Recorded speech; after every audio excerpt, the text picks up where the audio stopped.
My name is Mason Cartwright. I'm 46 years old, and for 18 of those years, I worked as a land surveyor. Before that, I spent 6 years with the Army Corps of Engineers. I mention that only to establish that I am not a man given to flights of fancy. I deal in angles, elevations, and property lines. My world is one of fixed points and measurable distances, a world governed by the unwavering laws of physics and mathematics. Or at least, it was. What I'm about to recount is the reason I no longer own a theodolite, the reason I haven't set foot in a state park in a decade, and the reason I wake up with a scream caught in my throat whenever the wind howls a certain way through the eaves of my house. The job was in Hocking Hills, Ohio. Not the touristy part with the groomed trails and scenic overlooks, but a deep, undeveloped tract of several thousand acres that a timber company had just acquired. Our firm was contracted to survey the perimeter and mark out sections for selective logging. It was a big project, expected to take the better part of 2 weeks.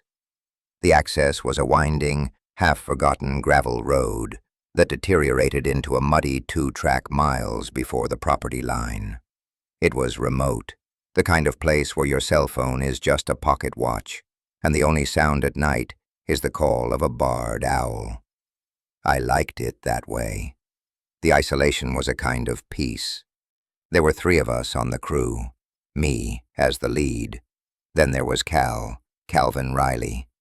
He was 58, a lifer in the trade, with hands like leather and a quiet competence that came from 40 years of walking property lines. He'd seen it all, or so we both thought. The third was a kid named Brian. He was 22, fresh out of a tech program, and this was his first major field assignment. He was cocky, in the way only a young man who knows everything about new technology and nothing about the real world can be. He was fast with the GPS rover, but clumsy with a brush axe, and he treated the woods like a temporary inconvenience he had to put up with between scrolling on his phone back at the motel. The first day was entirely normal. We drove the company truck, a heavy-duty Ford, as far as the track would allow, and then hiked in another mile to our starting point. The air was cool and damp, smelling of rich soil and decaying leaves. We set our baseline, cleared sight lines through the dense undergrowth, and pounded in the first few dozen markers, 3-foot lengths of rebar capped with bright orange plastic. It was hard, physical work, the kind that leaves you tired but satisfied. Brian complained about the humidity and the insects. Cal methodically swung his machete with an economy of motion that was almost beautiful, and I took my readings. It was just another day at the office, albeit an office with a canopy of oak and hickory trees. That evening, back at the cheap motel in Logan, we drank a few beers and went over the next day's plan. Brian was full of jokes, mostly at the expense of the local culture. He'd seen a sign for a hog-tying jubilee and found it endlessly amusing. Cal just grunted into his beer, and I reminded Brian that these were the people who could pull your truck out of a ditch for a handshake, so maybe show a little respect. The conversation was light, trivial. It's strange, the things you remember, the banality of it all. It was the last normal night of my life, and I spent it listening to a kid make fun of a hog-tying festival. The second day started the same as the first, but the feeling was different. The woods felt watchful. I dismissed it as a surveyor's sixth sense, that low-grade paranoia you get from working in remote places, always subconsciously listening for the rattle of a snake or the grunt of a wild hog. We reached the line we'd run the day before and found the first sign that something was wrong. Our survey markers were gone. Not just a few, all of them. For a stretch of about 200 yards, the rebar stakes had been pulled from the ground. Brian's immediate assumption was vandalism. "Great," he'd said, kicking at the empty hole where a marker should have been. "Some local yokel doesn't want his trees cut down." It was plausible. We'd dealt with disgruntled property owners before. But this was different. The stakes weren't just tossed into the brush. We found them about 30 yards off the line, laid out in a neat, deliberate pile. They were stacked like firewood, all pointing in the same direction. There were no footprints around the pile, none that we could see in the thick leaf litter. The ground wasn't disturbed. It was just there. A neat stack of heavy steel rods in the middle of nowhere. Cal didn't say anything. He just stared at that pile, his brow furrowed. He picked one up, looked at the end that had been driven 2 feet into the hard-packed earth. "Whatever pulled these up," he said softly, his voice gravelly, "is strong. Damn strong." I agreed. It would take a tremendous amount of force to pull that many stakes out so cleanly, without wiggling them back and forth to loosen the soil. It was as if they'd been plucked straight out of the ground, like carrots. We spent the next 2 hours rerunning the line and driving the stakes back in, a tedious and frustrating task that put the entire crew on edge. The work felt heavier now, the woods darker. Later that afternoon, we heard the sound. It came from the deep woods to our north, from the bottom of a steep, shaded ravine. It wasn't an animal sound I recognized, and I've heard just about everything the Ohio woods has to offer. It wasn't the howl of a coyote or the scream of a bobcat. It was a deep, guttural vocalization that seemed to get caught somewhere between a growl and a word. It sounded like someone trying to yell, "Help," through a throat full of gravel and phlegm, but the word never quite formed. It was a long, drawn-out, agonizing sound that rose in pitch and then abruptly cut off. We all froze. Every instinct in my body screamed that this was wrong. Brian, ever the skeptic, tried to laugh it off. "What the hell was that? A screech owl with a cold?" But he didn't sound convinced. His eyes were wide. Cal had his hand on the large revolver he always carried in the woods, a Ruger Super Red Hawk. He scanned the trees, his face a mask of concentration. The sound didn't come again. The silence that followed was somehow worse. It was a heavy, listening silence. We packed up our gear early that day, the unspoken agreement hanging between us that we wanted to be out of those woods before dusk. As we were hiking back to the truck, Cal, who was walking point, suddenly stopped. He knelt down, pointing at the ground beside a small creek bed. "Mason, take a look at this." I came up beside him. There in the soft, damp mud was a track. It was massive. It was at least 16 inches long, maybe 17. It had the basic shape of a canine print, 4 distinct toes with claw marks, a large central pad. But it was distorted, elongated, and horrifyingly familiar. Behind the canine-like front half of the print was a clear impression of a heel. A humanoid heel. It was a monstrous hybrid of a wolf's paw and a man's foot.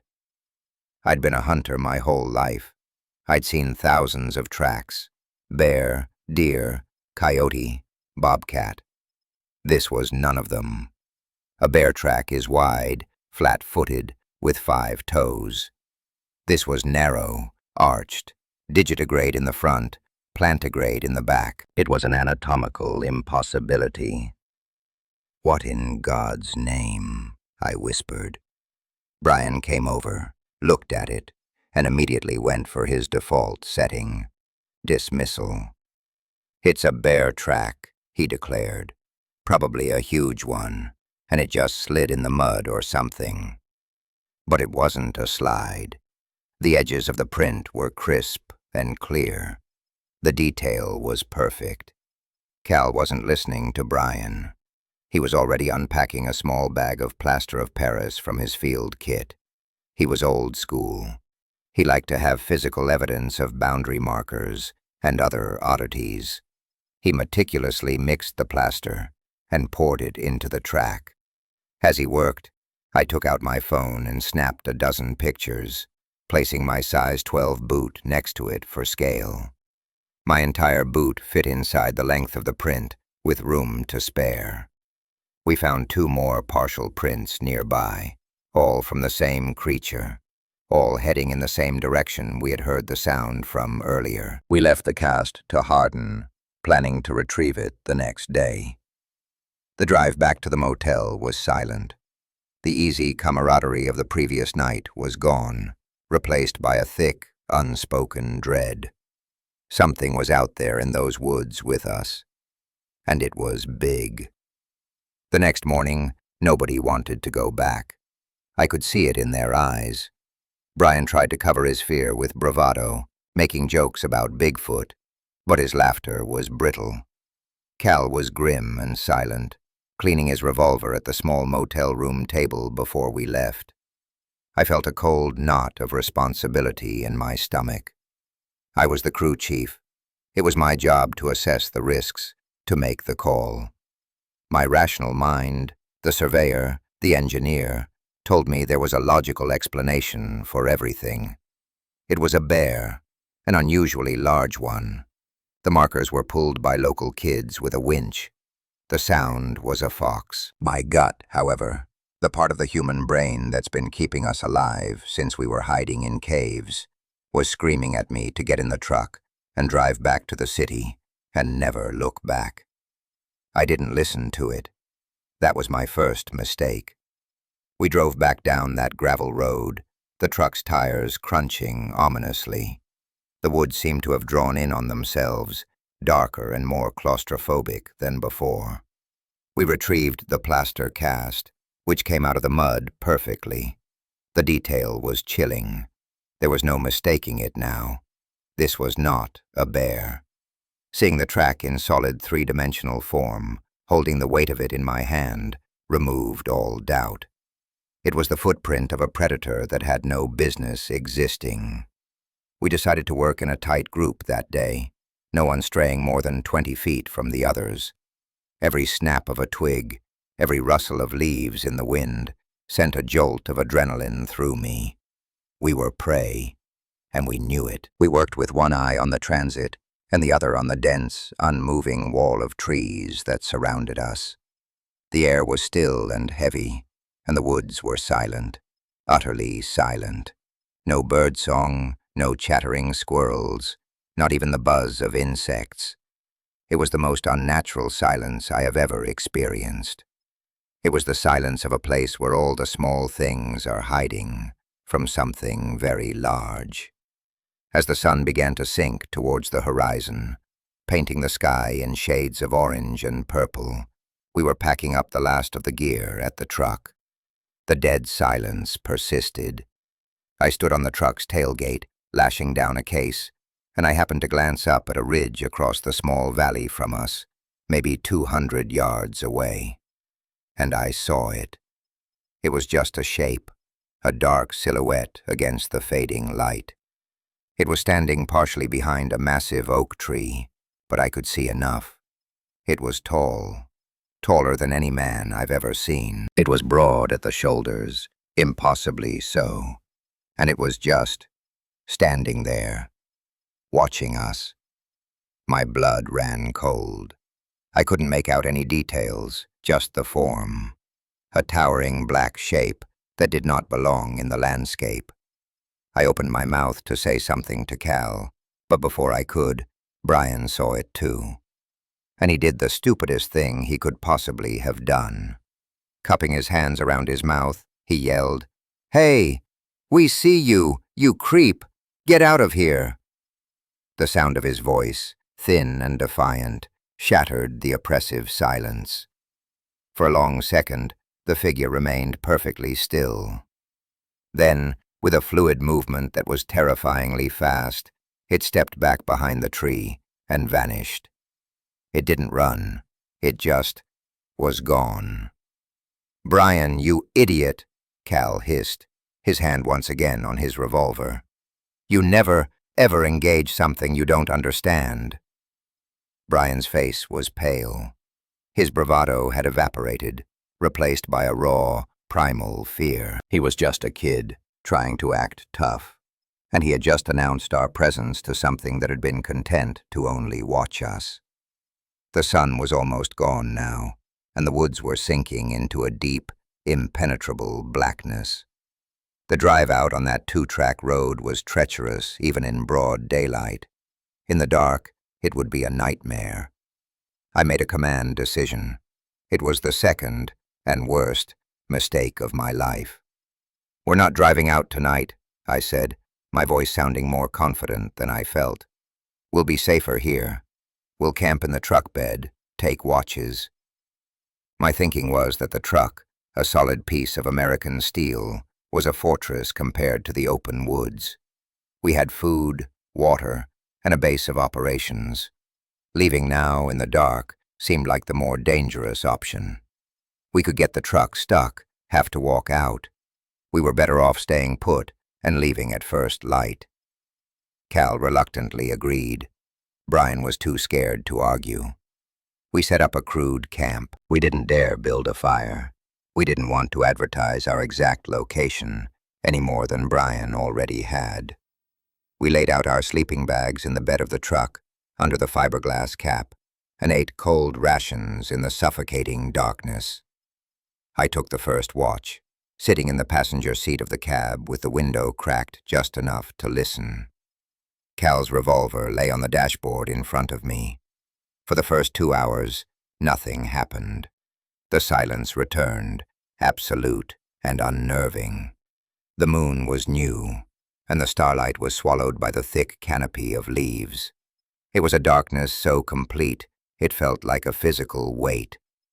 Sometime after midnight, I heard the first sound. It was the soft snap of a twig far off in the woods. Then another, closer. Something was moving out there, and it was moving with a slow, deliberate purpose. I woke Cal with a gentle shake. He was instantly alert. We sat together in the cab, listening. The footsteps grew closer. They were heavy. This was not a deer or a coyote. This was a heavy animal, and it was trying to be quiet, but its sheer mass betrayed it. It circled our position, always staying just out of sight in the inky blackness. The circuit took maybe 10 minutes. Then it did it again. And again. It was probing, learning our position. It was hunting. The real terror began an hour later. The footsteps stopped, and a new sound began. A low, wet, sniffing sound. It was coming from right beside the truck.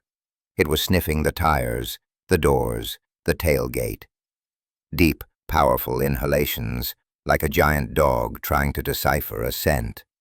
I could feel the vibrations of it through the truck's frame. It was right there, inches away from us, separated only by a thin layer of steel and glass. Brian was awake in the back, whimpering softly. I could hear his teeth chattering. Then came the sound that I will hear in my nightmares for the rest of my life. A faint, metallic scraping sound. It came from the driver's side door. Scrape, click, rattle. My mind struggled to process what I was hearing. It took a long, horrifying second to understand. It was testing the door handle. The creature, whatever it was standing on 2 legs, and it was trying to open the door to our truck. It understood what a handle was. It understood what a door was. This was not just an animal. This was something with a terrifying, reasoning intelligence. The thin veneer of safety I had felt inside the truck evaporated completely. We weren't in a fortress. We were in a trap. Brian started to panic. He was whispering frantically from the truck bed. "What is that? Oh my God, what is that?" Cal and I were frozen, listening to the scraping. The creature moved around to the back of the truck. We heard its claws drag along the tailgate. We heard the heavy thump as it put its weight on the bumper.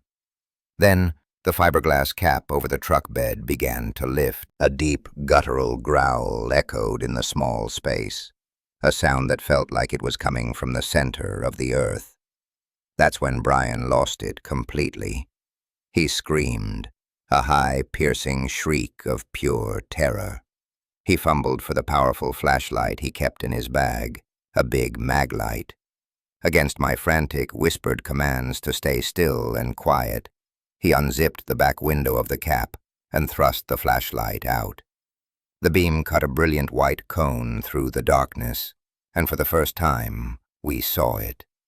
The reality of it was worse than anything my imagination could have conjured. It was standing on the bumper of the truck, hunched over, peering in. It was enormous, easily 7.5 feet tall, even in its crouched position. Its body was a grotesque parody of a man's, with massive, heavily muscled shoulders and a narrow waist. Its arms were too long for its torso, hanging down with multi-jointed strangeness, ending in huge, human-like hands, tipped with thick, black claws. Its legs were the most alien part. They were bent backward like a dog's, with the powerful digitigrade posture of a canine. The creature was covered in coarse, matted black fur, slick with something that looked like mud or old blood. But the head was the epicenter of the nightmare.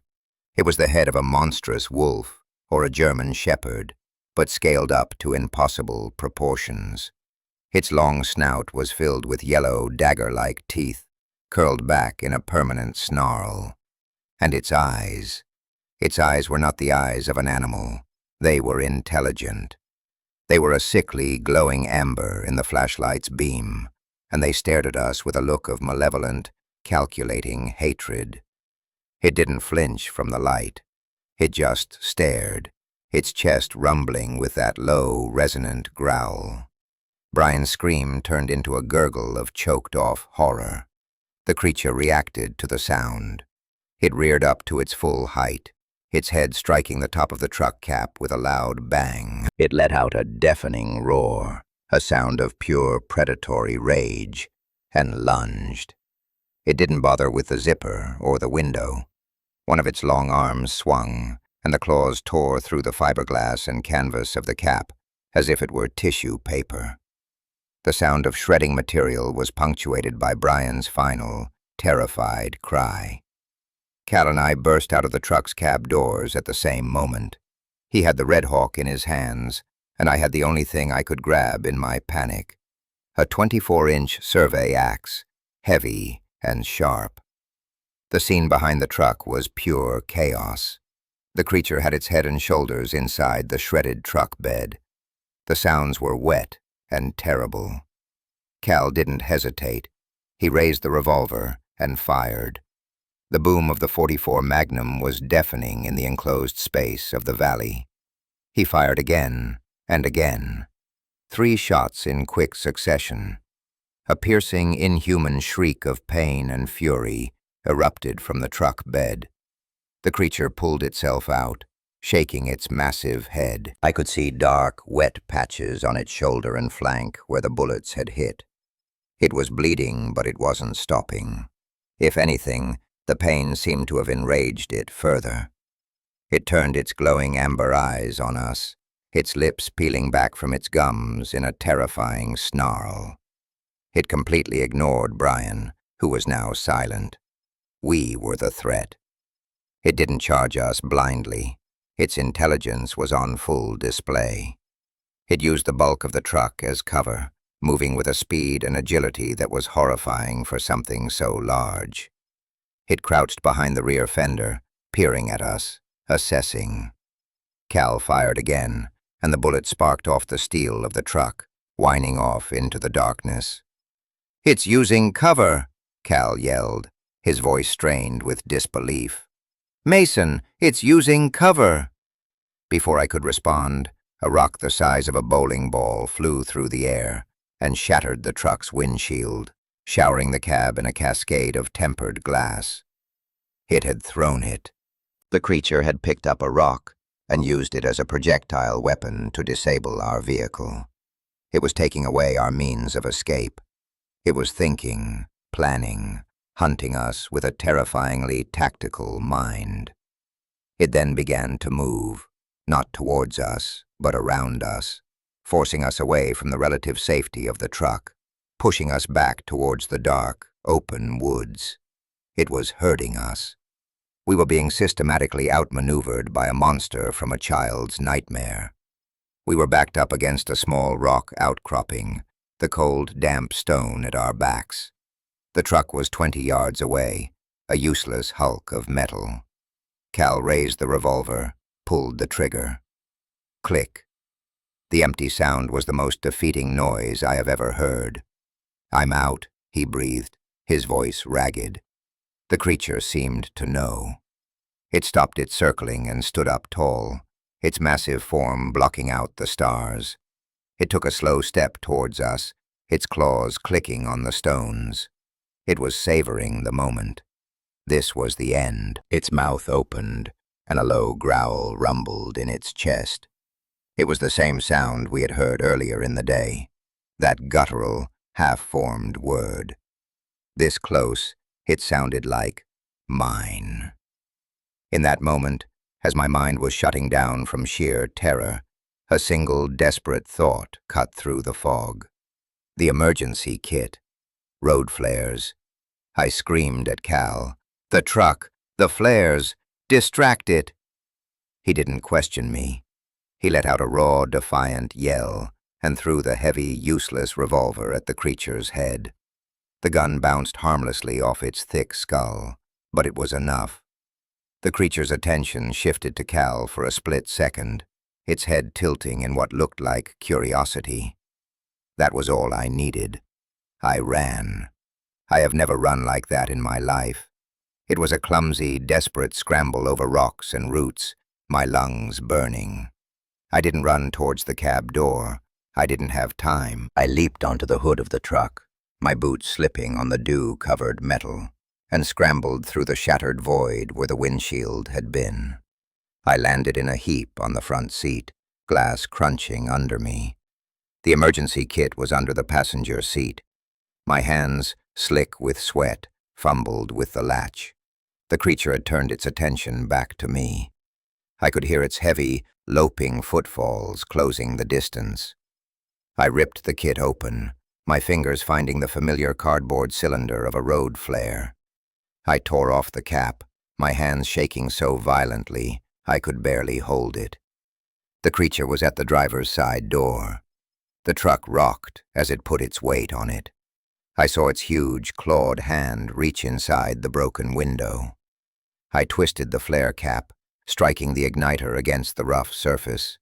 A brilliant, hissing, chemical burn erupted in the cab, bathing everything in an intense, hellish red light. The creature recoiled, as if it had been struck. It let out a guttural hiss, a sound of pain and confusion, and shielded its glowing eyes with one of its long arms. The sudden, unnatural light was hurting it. It was its one weakness. I didn't hesitate. I shoved myself back out through the broken windshield, another lit flare in my hand. "Cal, run!" I screamed, and I threw the burning flare directly at the creature's face. It dodged with that impossible speed, but the flare landed at its feet, sputtering and spewing thick, acrid smoke and blinding red light. The diversion worked. It was momentarily disoriented, backing away from the hissing flame. Cal was already moving. We didn't run for the road. We knew it would catch us in the open. We plunged into the opposite direction, into the deepest, darkest part of the forest, where the trees grew so thick they blotted out the sky. We ran blindly, crashing through undergrowth, branches whipping at our faces. Behind us, we could hear the creature's enraged roars echoing through the valley. It was coming after us. The chase was a blur of terror. We could hear it gaining on us, its massive body crashing through the woods like a freight train. Its snarling and growling seemed to be coming from all directions at once. We were running on pure adrenaline, our legs and lungs screaming in protest. Just when I thought I couldn't take another step, that it would be on us at any moment, I heard a new sound, the rush of water. We burst through a line of thick rhododendron bushes and found ourselves on the bank of a wide, fast-moving creek, swollen with recent rains. "In!" I yelled, and without a second thought, we threw ourselves into the churning, ice-cold water. The shock of the cold stole my breath, but it was our only hope. The current was strong, and it grabbed us immediately, putting us downstream. I tumbled end over end, my head striking a rock. For a moment, the world went gray, but the freezing water shocked me back to consciousness. I fought my way to the surface, gasping for air. I saw Cal's head bobbing a few yards away. We didn't try to swim. We just let the powerful current carry us away, into the darkness, away from the monster on the bank. The last thing I heard before the roar of the water consumed all other sound was one final, frustrated howl of fury from the thing that had been hunting us. We must have been in the water for miles. The current eventually slowed, and we were able to pull our exhausted, battered bodies onto a muddy bank. We were shivering uncontrollably, on the verge of hypothermia. We just lay there for what felt like hours, gasping, too broken to even speak. Brian was gone. The truck was destroyed. We were alive, but only just. As the first hint of gray dawn began to lighten the eastern sky, we started walking. We followed the creek, stumbling through the woods like ghosts, until we finally, miraculously, stumbled out onto a paved county road. A farmer in a beat-up pickup truck found us about an hour later. He took one look at our torn clothes, our pale faces, and the wild, haunted look in our eyes, and drove us straight to the Hocking County Sheriff's Department without asking a single question. At the station, they separated us. They put me in a small cinder-block interrogation room that smelled of stale coffee and disinfectant. I tried to tell my story to a young deputy who looked at me with a mixture of pity and suspicion. I was as calm and factual as I could be. I recounted every detail, from the moved markers to the plaster cast, to the creature's intelligent, tactical assault. He just kept nodding, writing things down on a legal pad. "A wolf, you said? On 2 legs?" I could see the disbelief in his eyes. He thought I was in shock, or crazy, or lying to cover something up. When I told him about Brian, his whole demeanor changed. He became colder, more professional. I was no longer a victim. I was part of a potential crime scene. Cal told them the same story. Our accounts matched perfectly, but it didn't matter. The story we were telling was impossible. They sent a search party out that afternoon. They found the truck. They found the campsite. It was, by all accounts, a scene of utter devastation. The truck was battered, the cap shredded, the windshield gone. They found what was left of Brian. The official report, the one that was released to the public and to his grieving parents, stated that our crew had been attacked by an exceptionally large and aggressive black bear. The destruction of the campsite, the claw marks on the truck, Brian's death, it was all attributed to this phantom bear. A bear that was never trapped, never hunted, never found. Our story was dismissed as the babbling of 2 men suffering from shock and exposure.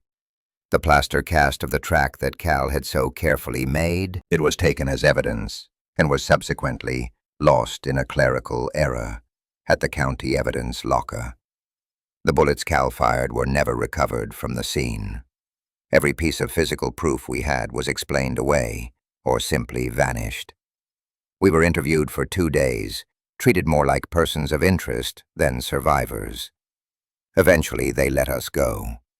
There was no crime, they said, just a tragic, unfortunate wildlife encounter.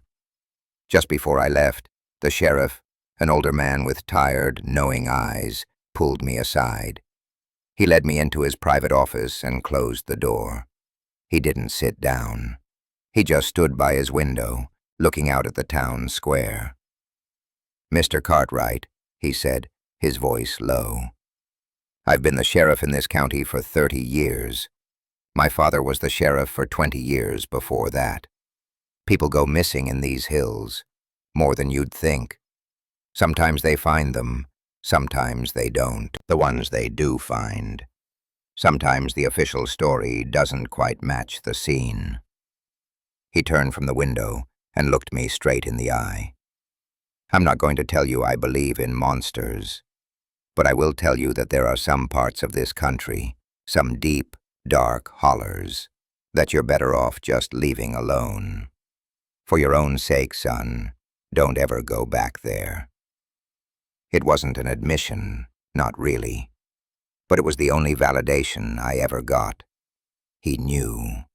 He didn't know what it was, but he knew something was out there. I never went back. I quit my job the following week. I couldn't do it anymore. I sold my house, which backed up to a small wooded lot, and moved into a condo in the middle of the city. I can't stand the quiet now. I can't be in a place where I can't hear traffic, sirens, the sounds of people. The silence of the woods is no longer a comfort. It's a threat. It's the sound of something listening. I see a therapist, but what can I tell her? The truth? She'd put me on medication so fast my head would spin. So I talk about survivor's guilt, about PTSD from a bear attack. It feels like a lie, a betrayal of what really happened, a betrayal of Brian. Cal and I don't talk. We tried once or twice, but the thing we shared is too big. It's a chasm between us. When we look at each other, we're right back there, in the dark, listening to the claws on the door handle. It's easier to be alone with the memory. At least then, I don't have to see the same horror reflected in someone else's eyes. I spend my nights reading folklore, cryptozoology reports, ancient myths. Stories of dog-headed men from Herodotus, the wolver from Scotland, the rougarou in Louisiana. Humanity has been telling stories about things like this for thousands of years. We, in our modern arrogance, have dismissed them as fairy tales. We are wrong. I don't know what that thing was. I don't know if it was one of a kind or part of a species. I don't know if it was flesh and blood or something else entirely. All I know is that it was real. It was intelligent. And it was evil. It took pleasure in our terror. It hunted us not just for food, but for sport. It's still out there, in the deep parts of the world that we haven't yet paved over. So I'm telling this story for one reason. If you are ever in the woods, and you feel that primal crawl on the back of your neck, the feeling of being watched. If the birds suddenly go silent, if you find a track that makes no sense, don't be a hero. Don't be a skeptic. Don't be like Brian. Run. Your rational mind will tell you you're being foolish. Don't listen. Listen to the part of you that still remembers when we were the prey. Because the world is not the safe, well-lit place we pretend it is. There are still monsters, and they are waiting for us in the dark.